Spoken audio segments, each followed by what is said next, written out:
মেধা পাচার ঠেকাতে ও মেধাবীদের দেশে ফিরিয়ে আনতে শিক্ষা ব্যবস্থায় দরকার রিভার্স ব্রেন ড্রেন, অর্থাৎ মেধাবীদের বিদেশে পড়ার ব্যয় বহন করবে রাষ্ট্র, শর্ত থাকবে দেশে ফিরে আসার। এডুকেশন রিফর্ম ইনিশিয়েটিভ ERI এর এক সেমিনারে উঠে এসেছে এই মত। বলা হয়, শিক্ষক নিয়োগেও রাজনৈতিক প্রভাব নয়, মেধাকে গুরুত্ব দিতে হবে। এছাড়া কর্মক্ষম জনসংখ্যা তৈরিতে কারিগরি ও বৃত্তিমূলক শিক্ষাকে বিশ্ববিদ্যালয়গুলোর একীভূতকরণের পরামর্শ দেওয়া হয় সেমিনারে।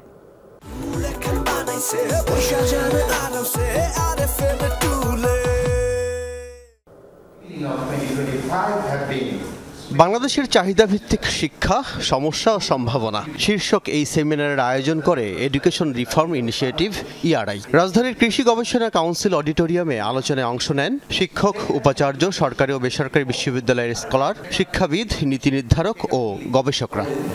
আমাদের চাকরির জন্য ধর্ণা দিতে হবে।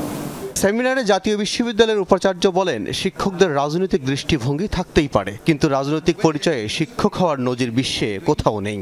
এমন প্রবণতায় মেধাবীদের হারাচ্ছে বাংলাদেশ। জাহাঙ্গীরনগর বিশ্ববিদ্যালয়ের ভিসির মতে, শিক্ষাঙ্গনে নানা অনিয়ম সনদধারী মূর্খ তৈরি করছে।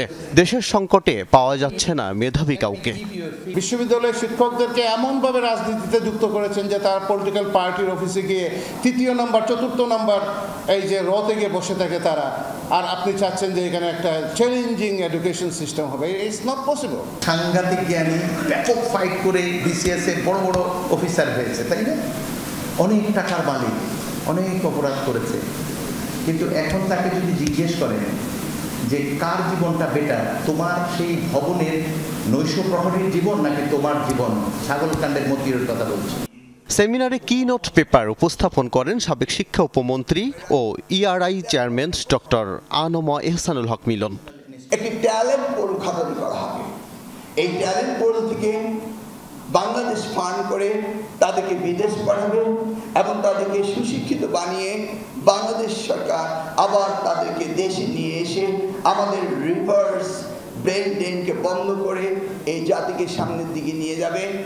অনুষ্ঠানে বক্তারা শ্রমবাজারের চাহিদার উপর ভিত্তি করে শিক্ষাক্রম ঠিক করার তাগিদ দেন। বলেন, চাহিদামুখী শিক্ষায় সমৃদ্ধ ও স্বনির্ভর হবে বাংলাদেশ। সেই সাথে শিক্ষা প্রতিষ্ঠানগুলোর জবাবদিহিতা নিশ্চিতের উপর জোর দেওয়া হয়। উচ্চশিক্ষা সার্বজনীন অধিকার নয়, শিক্ষা সার্বজনীন অধিকার।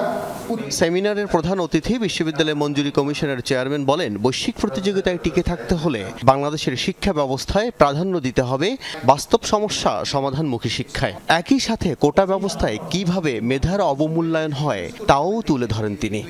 অনেকে বলছেন তারা freedom fighter, actually freedom fighter না বলে প্রমাণ হচ্ছে। এটা ডিবেট এবং সেটা সলিউশন করা সম্ভব হচ্ছে না, সলভ করা সম্ভব হচ্ছে না। whether he was a real freedom fighter or just a certificate holder। তো এই অবস্থায় আমরা আমাদের নোটি পড়ে সবসময় বলতাম যে না, এখানে যেখানে প্রকৃত মুক্তিযোদ্ধা চিহ্নিত করা সম্ভব হচ্ছে না, মেধাটাকে বেশি গুরুত্ব দিতে হবে।